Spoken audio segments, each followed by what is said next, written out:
The desert stretched for miles under a dying red sun. Commander Jake Harrison stood on the ridge and looked down at the battlefield. Bodies lay scattered across the sand. Some were humanoid, others were not. The wind carried the smell of burned metal and death. Jake had come to this forsaken planet looking for salvage. The station keeper needed fuel cells and rare metals to survive the long journey home. What he found instead was something that made him stop dead in his tracks. The creature lay near a broken transport ship. It was massive, easily 4 meters long, with a body built like a hunting animal from Earth. But nothing in nature could grow fur that color, a deep silver mixed with black. The creature's 4 legs ended in claws. Its head was long and narrow with teeth that looked sharp enough to cut steel. Most striking were its eyes, which were open and watching Jake approach. Jake had seen war dogs before in briefing files. The Empire bred them in laboratories as weapons. They were supposed to be mindless killers, machines of flesh and instinct. But the files also mentioned that the program had been shut down. The war dogs had been deemed too unpredictable, too difficult to control. They were being phased out and eliminated across known space. This one was dying. Jake could see that immediately. One of its back legs was twisted wrong. Deep burns covered its left side where a plasma weapon had scorched the fur away. Blood pooled beneath it, staining the sand dark red. Jake should have turned and walked away. He should have reported it to the Galactic Council so they could send a termination team. That was protocol. That was the law. Instead, he knelt down beside the creature. The war dog's breathing was shallow and quick. Its eyes tracked Jake's movement and its body tensed. A low sound came from deep in its chest, a warning growl that said danger. "Easy," Jake said in a soft voice. He kept his hands where the creature could see them. "I am not here to hurt you." The war dog did not relax. Its teeth showed. It tried to push itself up with its good legs, but the effort was too much. It fell back to the sand with a sound like a hammer hitting concrete. Jake saw the truth then. This creature was not a mindless weapon. Fear lived in those eyes. Pain lived there too, but something else lived in those eyes as well, something that looked almost like hope. "What happened to you?" Jake asked. He was speaking more to himself than to the creature. "Why did they leave you here?" Jake activated his communication device. He called back to the station keeper, where his crew waited in orbit. His second officer, Captain Foster, answered immediately. "Commander, we have located the metal deposits you requested," said. "How much longer do you need down there?" Jake looked at the dying war dog. He looked at the twisted leg and the burned skin and the fear in those alien eyes. "I need you to prepare the medical bay," he said. "We have an emergency. Stand by for emergency transport." There was silence on the other end of the channel. "Commander, this is an automated distress beacon we picked up on this planet," said carefully. "Are you injured?" "No, I am fine," Jake said. "But I am bringing someone up, someone who needs help." "Sir, the only intelligent species on this planet are..." Stopped. "Commander, are you talking about a war dog?"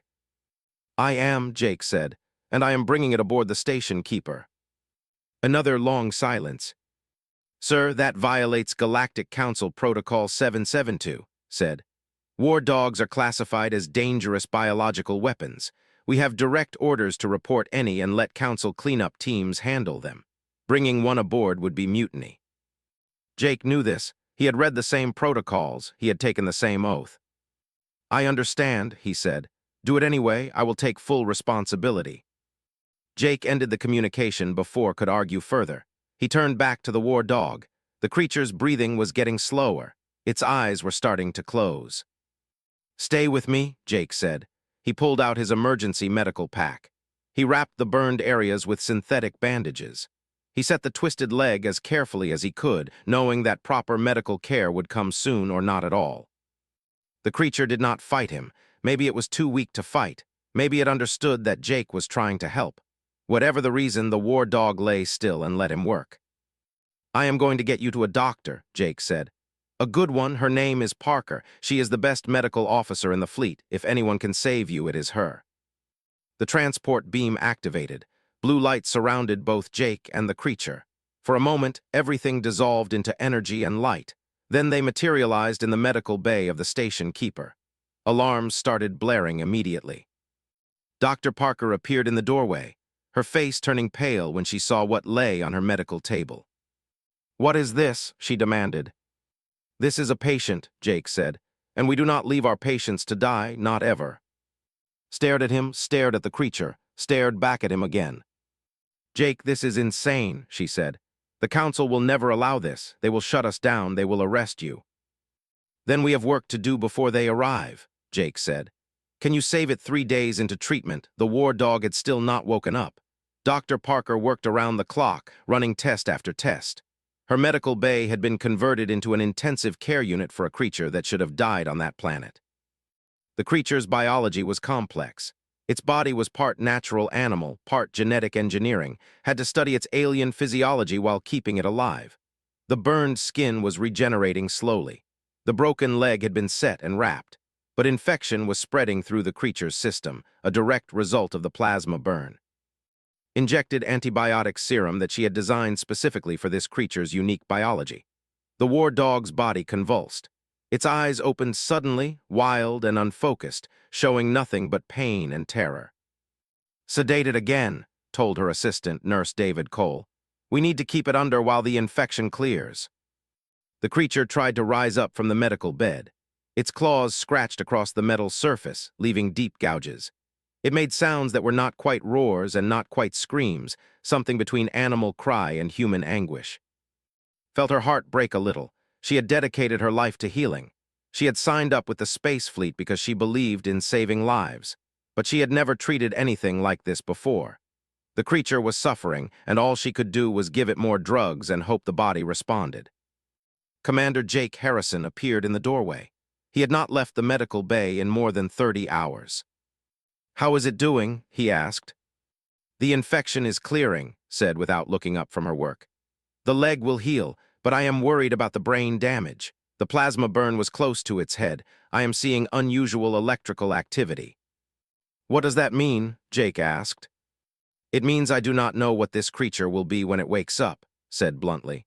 "It might wake up, it might not. If it does wake up, it might be violent. It might be permanently damaged. The programmed these creatures to be weapons. That programming might be the only thing left after the trauma." Jake nodded. He had considered this possibility. He had made his choice anyway. Captain Foster entered the medical bay. She had opposed the decision to bring the war dog aboard. She still opposed it. But she was a good officer, and she respected her commander, even when she disagreed with him. "We have a communication from the Galactic Council," said. Her voice was tight. "They demand that we turn over the weapon immediately. If we do not comply within 48 hours, they are sending a destruction fleet." Jake closed his eyes. He had expected this. He had half hoped they would not find out so quickly. "How did they know?" he asked. "The planet we landed on has automated observation satellites," said.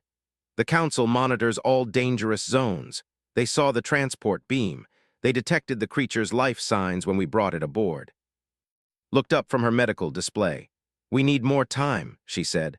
48 hours is not enough. This creature will not even be fully conscious in 48 hours. "Then we do not have enough time," Jake said. He made a decision. He opened a communication channel directly to the Galactic Council. It took several minutes for the channel to establish. When it did, the face of Council Elder appeared on the screen. Was a tall being with skin and 3 eyes. He had lived for 400 years and represented the oldest and most powerful species in known space. "Commander Jake Harrison," said, his voice cool and measured. "You have violated Galactic Protocol 772. You are harboring a dangerous biological weapon. You have one opportunity to correct this mistake." "I have no intention of correcting it," Jake said. "The creature in my medical bay is not a weapon. It is a sentient being that was abandoned to die. Humans do not do that." "War dogs are not sentient," said. "They are bioengineered weapons incapable of independent thought or moral judgment. This is established science." "Then I am asking you to reconsider that science," Jake said. "Give me time to prove it." Regarded him with all 3 eyes. "You have 48 hours, Commander. If this creature shows any sign of aggression toward your crew, we will have no choice but to destroy your vessel." The communication ended. Turned back to her work. She spent the next day adjusting medications and running tests. The war dog's body began to stabilize. The infection numbers dropped. The burned skin started to show signs of healing. On the second day, the creature woke up for the first time with a clear mind. Its eyes opened slowly. It looked around the medical bay, at the lights and the machines and the humans standing near its bed. Its body went rigid with fear and rage. It tried to attack, snapping its jaws and thrashing against the restraints that held it to the bed. Stepped back, ready to sedate it again, but Jake moved forward instead. He put his hand on the creature's shoulder. "It is okay," he said in a calm, steady voice. "You are safe. No one here will hurt you. My name is Jake. You are aboard a human ship. You are being cared for." The creature looked at Jake's face. It looked at his hand on its shoulder. Its breathing slowed slightly. "I know you are afraid," Jake continued.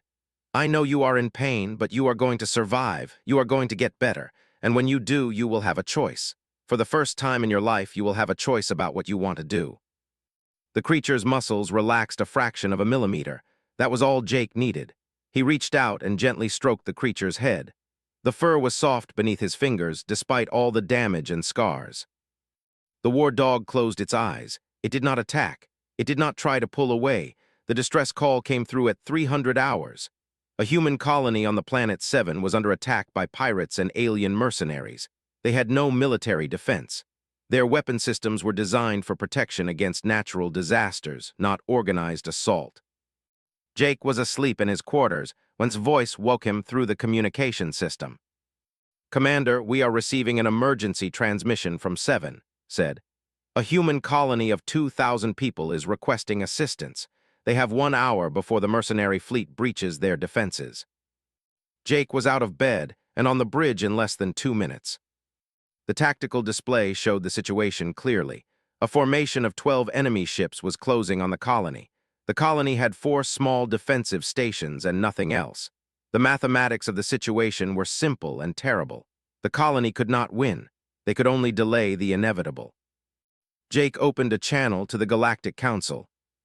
"This is Commander Jake Harrison requesting immediate military support for 7, he said. "A human colony is under attack and will not survive without intervention."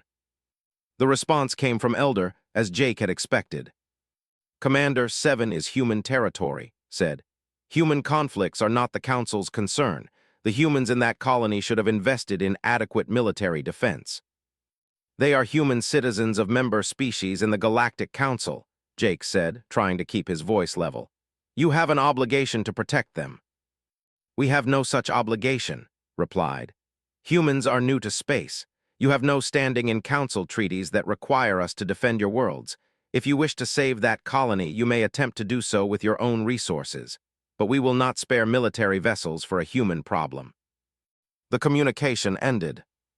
Jake turned to, set course for 7 at maximum speed, all hands to battle stations. "Commander, the station keeper is a science and salvage vessel," said.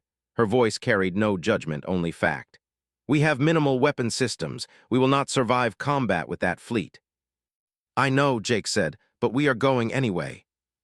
It took 20 minutes to reach 7. 20 minutes during which Jake watched the tactical display show the enemy fleet closing the distance. 20 minutes during which the colony's defensive stations sent increasingly desperate messages asking if anyone was coming to help them. As the station keeper entered the system, Jake made a decision. He went to the medical bay where Vex was recovering. The war dog had been healing well. It could stand now. It could walk short distances. Its wounds were still healing, but its body was regaining strength every day. Vex looked up when Jake entered the room. "I need to ask you something," Jake said. "I need to know if you want to help us. There are people in danger. 2,000 humans, including children. They are about to be attacked by people who want to hurt them." Vex's ears perked forward. Its body became alert and tense. "I can take you to them," Jake continued. "You can help defend them, but I need to be clear about what that means. You will have to fight. You will have to put yourself in danger, and you can choose not to do this. You can stay here where it is safe." Vex stood up. It walked to Jake and pressed its head against his chest. Then it turned toward the door. Jake understood. He led Vex to the transport bay. The station keeper dropped out of hyperspace exactly 17 minutes before the enemy fleet reached the colony. Jake immediately engaged the defensive orbital stations, drawing their fire toward his ship. It was a tactic that cost them shields and hull integrity, but it bought time. "Launch the assault shuttle," Jake ordered. You have command of the station keeper. Keep those mercenary ships occupied. Jake loaded Vex onto the assault shuttle with a team of 10 soldiers. They descended toward the colony at dangerous speed. The shuttle took fire 3 times on the way down, but made it to the surface intact. The colony's main settlement was already under siege. Enemy soldiers were cutting through the outer defenses. The human colonists were falling back, defending their families as best they could. Jake and his team took up defensive positions near the colony's central structure. The enemy forces, seeing the reinforcements, paused to reassess their strategy. It was in that moment of hesitation that Vex attacked. The war dog moved with terrifying speed. It crossed the open ground in seconds, moving faster than anything the enemy had ever seen. Its claws found targets. Its teeth found targets. Everything that had built into it as a weapon found expression in defense of those who could not defend themselves. But this was not mindless violence. Vex deliberately avoided striking unarmed colonists. It protected the soldiers who were defending the colony, taking positions that allowed them to retreat when necessary. It understood tactics and strategy.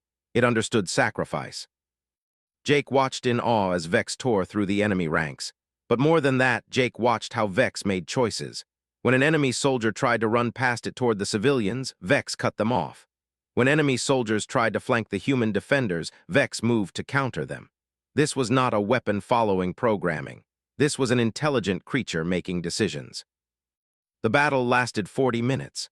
At the end of those 40 minutes, the enemy fleet had lost 3 ships in orbit. The ground forces had been pushed back. The mercenaries, realizing they had encountered unexpected and overwhelming resistance, broke off their attack and retreated.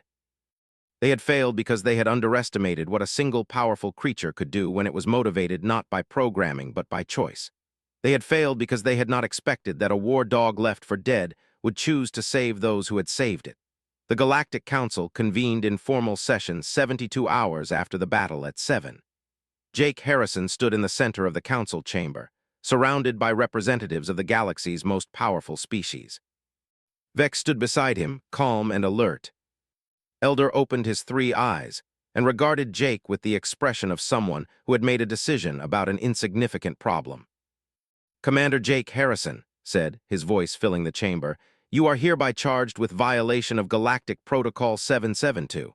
You are charged with harboring a dangerous biological weapon. You are charged with using that weapon in combat without authorization. The charges carry sentences of imprisonment and removal from Space Fleet service. How do you plead?" "Not guilty," Jake said without hesitation. "Because Vex is not a weapon, Vex is a person."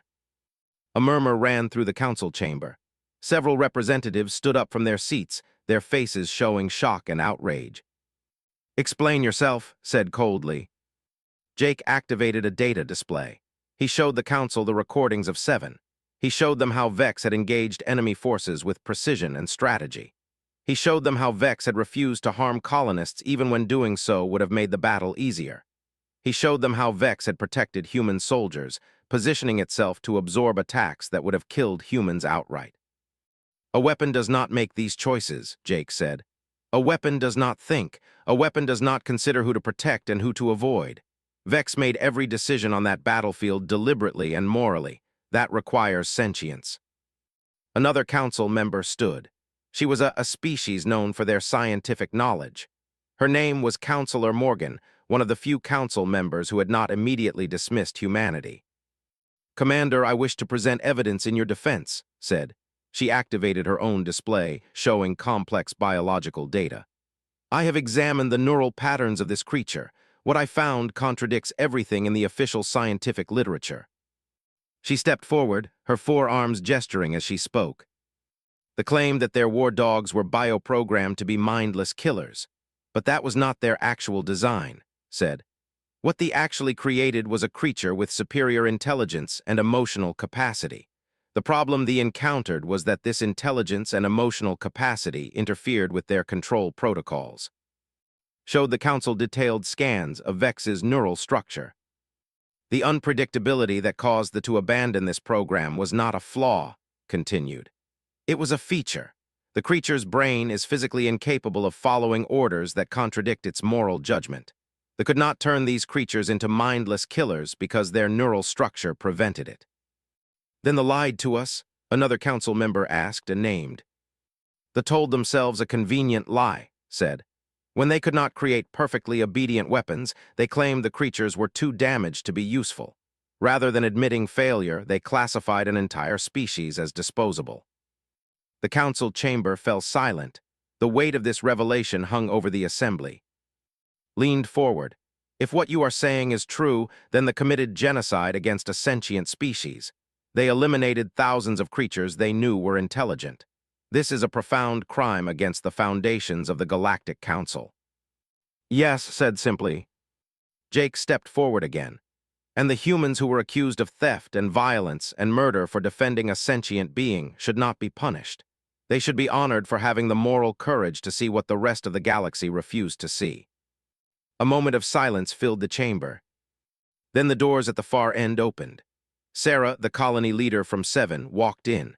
Behind her came 20 other colony members, and behind them came dozens more. They kept coming until the observation gallery was filled with human colonists, all present to testify. Sarah approached the center of the chamber and bowed respectfully to the council. My name is Sarah, she said. I led the colony at 7. Without this creature called Vex, 2,000 people, including 1,000 children, would be dead. Vex did not have to help us. Vex was injured and recovering, but Vex chose to fight to protect us.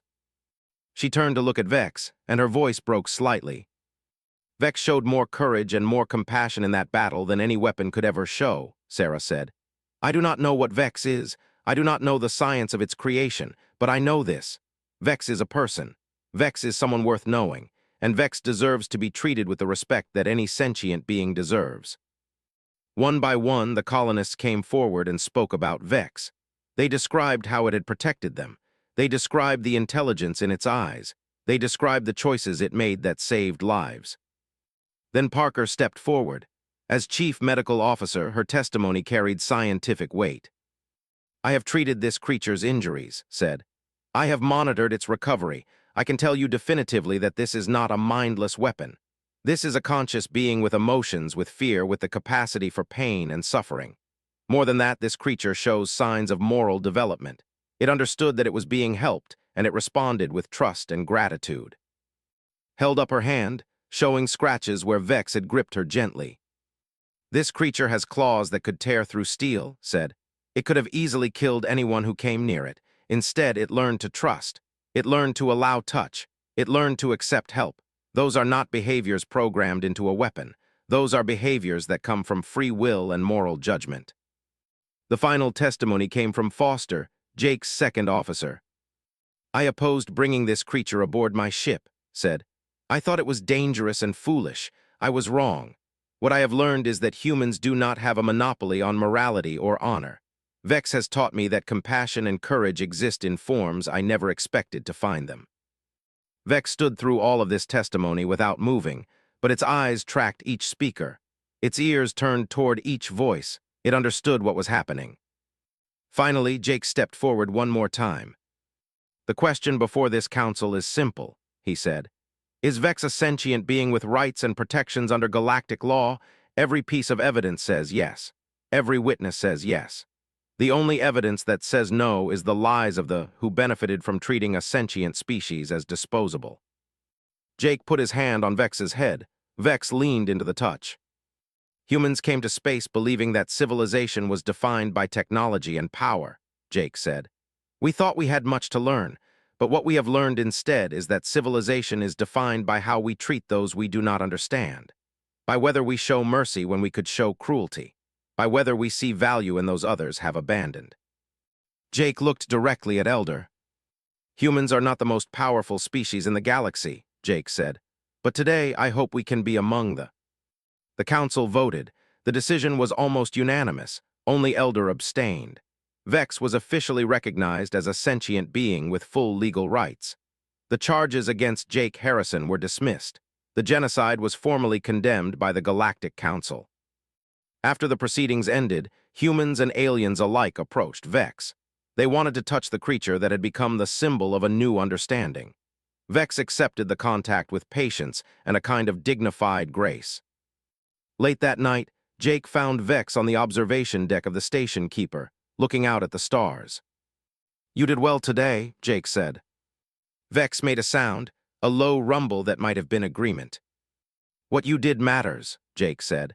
"You have changed the entire galaxy's understanding of what sentience is." 6 months after the council hearing, Jake received a communication from Elder. The request was formal and official. The Galactic Council wanted to meet with him. Jake brought and with him to the council chambers. Vex came as well, walking beside Jake with the calm certainty of a being who knew its place in the world. Was waiting for them. The council elder looked exactly as he had at the hearing, unchanged and impassive. "Commander Jake Harrison," said, "the Galactic Council has reviewed the situation at 7 and the evidence presented at your trial. We have come to the conclusion that your actions, though they violated our protocols, were morally correct." Jake said nothing, he waited. "Furthermore," continued, "we have been investigating the claims that the committed genocide against Vex's species. These claims appear to be accurate.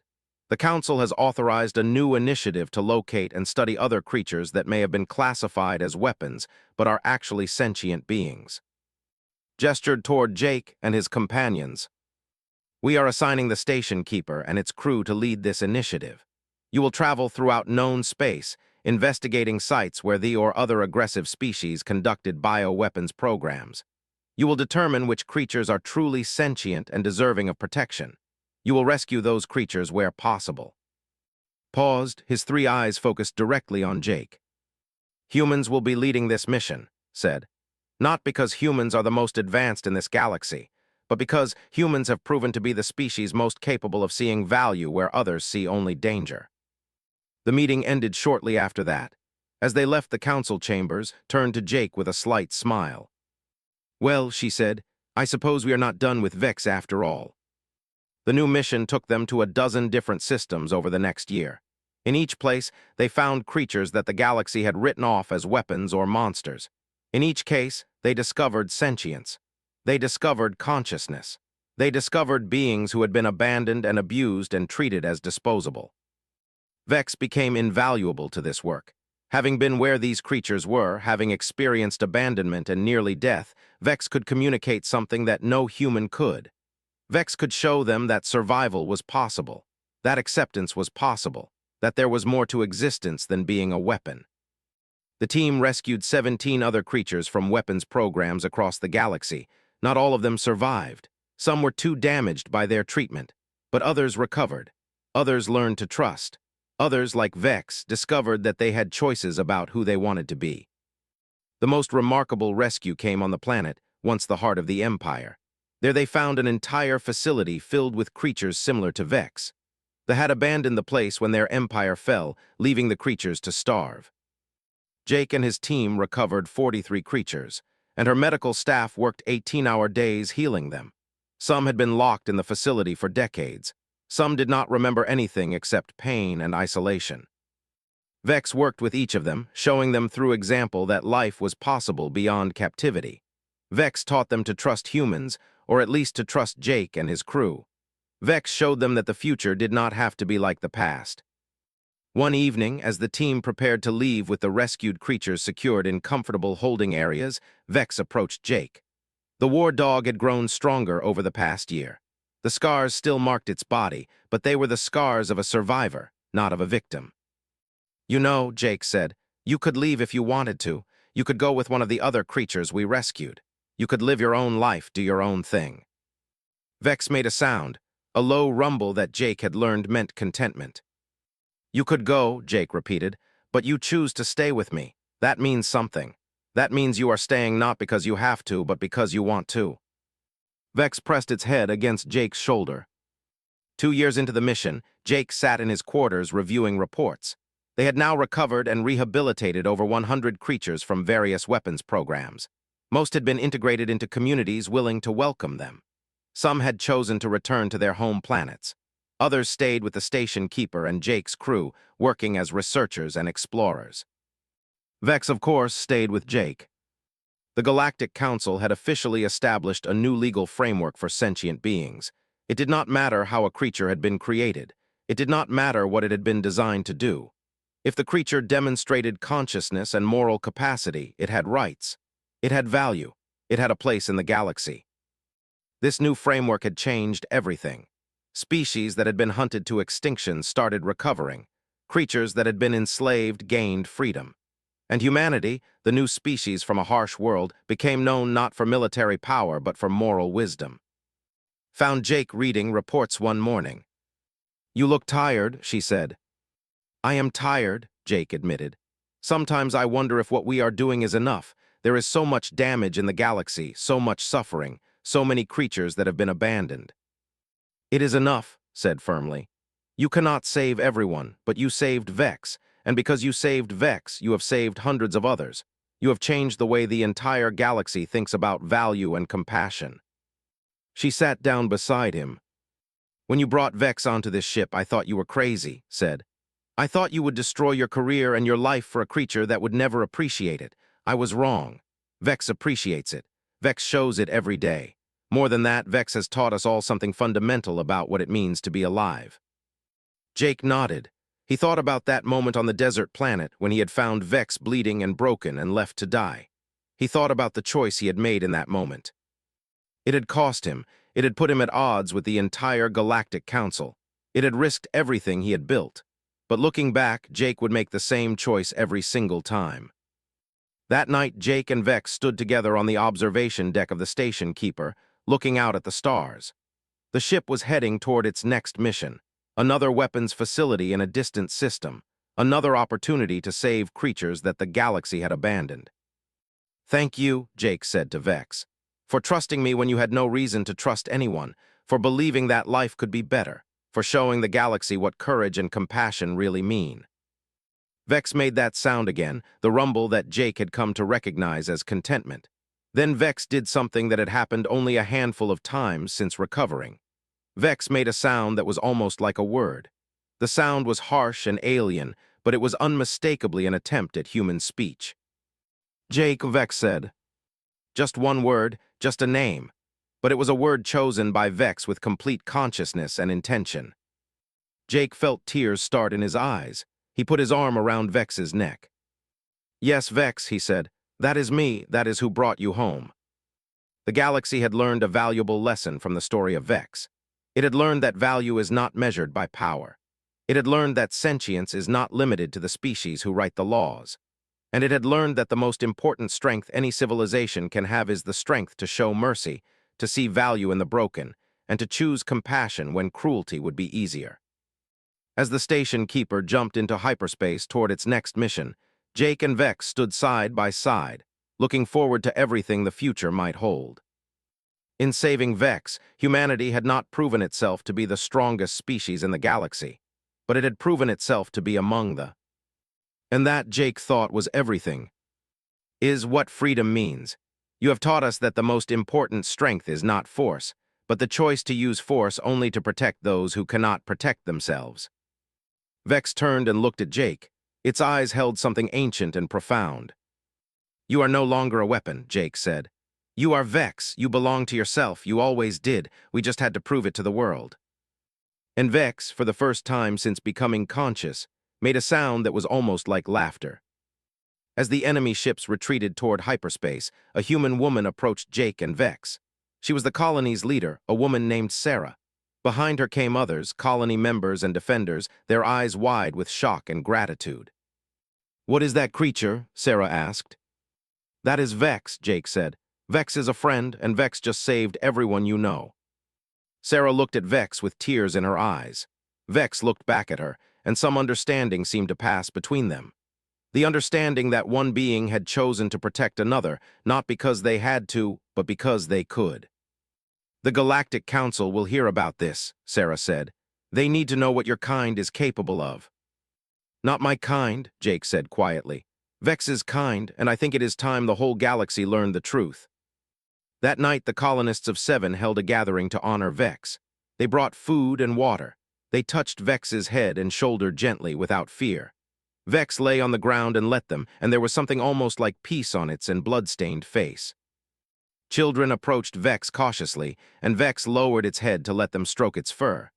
These were the children it had fought to protect, and they were no longer afraid of it.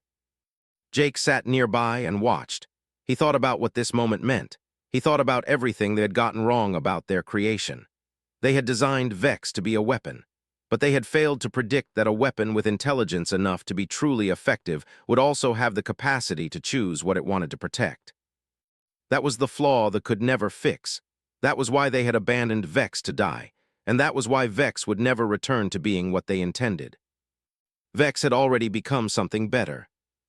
Over the next week, the creature began to heal in ways that had nothing to do with medicine, brought it food. The creature ate tentatively at first, then with more confidence. David brought it water, brought it blankets to lie on. Even the crew members who were afraid of it began to spend time in the medical bay, talking to it, keeping it company.